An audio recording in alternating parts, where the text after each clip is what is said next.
Hello, and welcome to another tale plucked right off the shelves at the heart of the Jakuls. As always, I'm your devoted host, Lothran, and I'm ever so excited to be telling you this tale tonight. So let's leap right into it, shall we? Gather a filling meal, settle into a comfortable spot, and pay accurate attention to Fleet Part 3. Blinded by the work. What got into his craw and started laying eggs? One of the traders at Epsilon Station asked of Cam as he was about to show off Trike's features. There was a small crowd, impressed with the tight and dance-like maneuvers Cam had just pulled off when docking. Who? Cam twisted his head to follow the trader's gesture. Oh, okay, that's my sister. He caught a few questioning glares towards him and the way Kath had stalked off. She's in powered armor right now. It bulks her up. The men nodded, finally understanding, and beginning to ask small questions about his craft. How did you say you powered this thing? I could never get my hark to move like your transport does. First, it's called the Trike. Trike. Cam repeated himself firmly. It's a prototype, but vastly outstripping anything I dared to dream possible. Trike! Cam called out to the vessel as soon as he was close enough to reach out and touch it. Display power network. A green light burst to life on the outer surface of the Trike, responding to Cam's touch, following his movements like the gaze of a loyal dog, and projecting the image upon the ground for those watching to inspect. But Trike also emitted a sort of worried whining until Cam stroked it under the shell in a reassuring manner, soothing its nerves. You might be even crazier than I thought when I saw you doing all those flips in the hangar, one of the Hark pilots stated as they all stared at the insane design. Well, you'd think that. I did too, but I was under the barrel of a gun when I built it.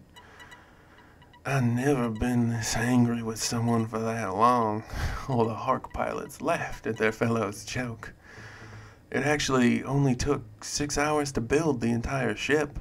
I've been improving on it in the months since then, but it's still the same basic thing. He let the other pilots stand there with their mouths agape in disbelief. Cam had a lot to go over, and he wasn't even sure he'd explain it right, so he got right to it. Okay, so most of you pilot Harks, and from what I've learned, those have the standard mild dual true cores, right? Yeah? Okay. As a powering system, Trike show them the flaws in their own systems. Trike hummed happily to display the inefficient way everyone else was powering their ships. Okay, here you have the lead and follow method. That's what you use. Everyone knows true cores will fight for dominance of power supply if you string them together, since they're from different hives originally. So you take a mild, more powerful true core and you bind it into the guts of your craft.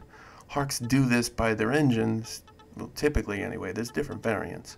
So you get the most kick out of those drives.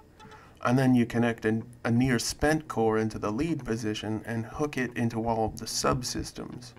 This way you just send ons and offs, and by what degree or direction you want the much harder to control core to go. And as far as these go, they're light, decently fast, weak armor, no shields, the escort craft really. Harks are alright, I suppose. I don't see more than one gun on the belly of your craft, a pilot with a bruised ego commented. I doubt you'd last in a one-on-one with any Hark pilot worth their water. I doubt any of you could hit me in a 10-on-1 engagement, Cam retorted, challenging the group. They all fell silent, having just had a sight at how maneuverable the Trike was compared to their ships. This thing doesn't even look as armored as a regular Hark. What makes you think you can survive a heavy blaster fire with it? One of the braver men asked of Cam. Trike, shield, Cam requested, and Trike practically growled with glee. The dim hangar with translucent red reflections from the images of the shield, reflecting off of it from all around its body. Several traders whistled at the new invention before them. The light representing Trike's awareness smiled in response to the awe of the watchers and how well it had performed for its pilot. How do you have the power for speed maneuver and subsystems in this shield? One of the now very curious men asked. Oh, look at my design. Here, 8 networked spent true cores in a shared responsibility system. I put as much power in this thing as I could fit. I had the tools and the need to do it faster, but my dad always taught me that if you're not pushing the limits of what can be done, you may as well not even get started. The real genius of it was pretty much an accident, the network itself.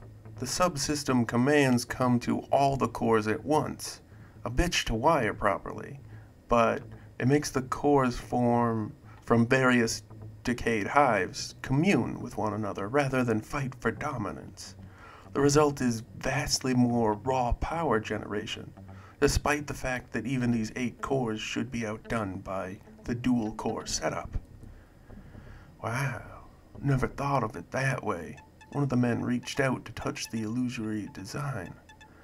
This must be a bitch to control with all the thrusters I can see. There's no way you can have a traditional design and fly the way you do.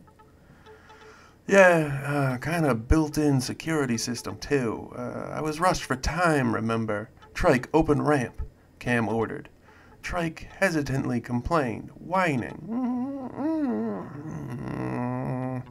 with all the worry at so many jackals looking into the cabin.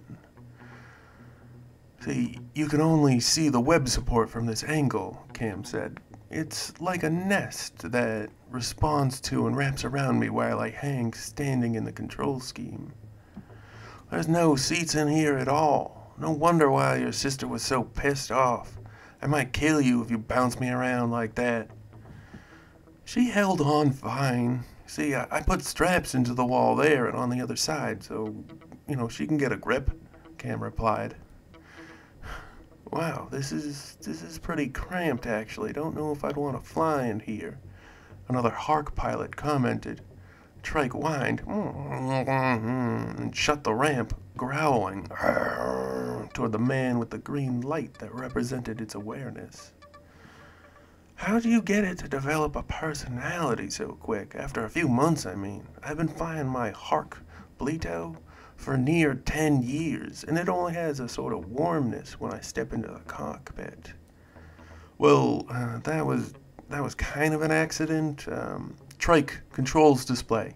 Trike chirped happily once more, showing everyone how much better than their ships that it was. On the display, several Hark pilots covered their mouths. That looks absurdly painful. The trader and many of the others walked off, finally understanding the trade-off Cam was paying to fly such a craft. You're still way slower than me on my slowest day, Cam called after them. Trike calmed after most of the other pilots left the area. So, how fast can this thing go? What'd you call it? One of the few remaining traders asked of Cam, seemingly awed by the ship before him. Trike, that's his name. He can go, I haven't pushed him to his limits. I'm not even sure what they are, really. The Hark pilot gave him a nod and reached out to touch the craft, but Cam caught the man's hand. There's a downside to everything. I can use the factor tubes to gain incredible control, but the pain I endure, how do I put this? I think the network can feel it, and since they too feel their own pain, and they help each other, well, we bonded. I'm not sure if anyone else will ever be able to fly the Trike. I'm not sure if I'll ever want to fly another ship than the Trike. Trike responded to Cam, touching the outer shell of it, the light darting to his hand and making a series of contented, nuzzling sounds towards its pilot. Mm, mm, mm. Oh, tough call. Fly the most beautiful ship I've ever seen, one of the traders began. Or fly all the other ships when the need arises. Really tough call. Another of them finished for the first man.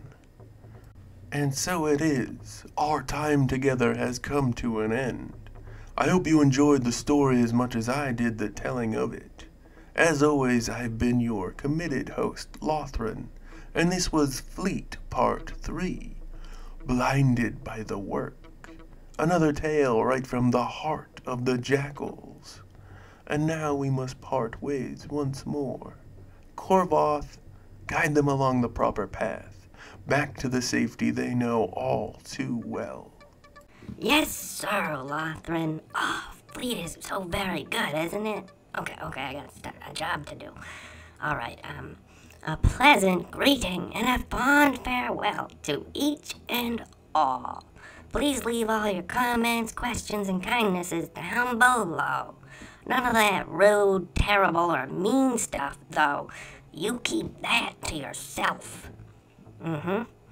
Remember to like, share, and subscribe to help us learn, spread, and grow. And don't forget, we strongly encourage each and every one of you to do your utmost to stay safe out there. Good night and good luck, everybody. You'll need it. See you again tomorrow for Fleet Part 4. Bye-bye, everybody. See you again next time. Bye-bye.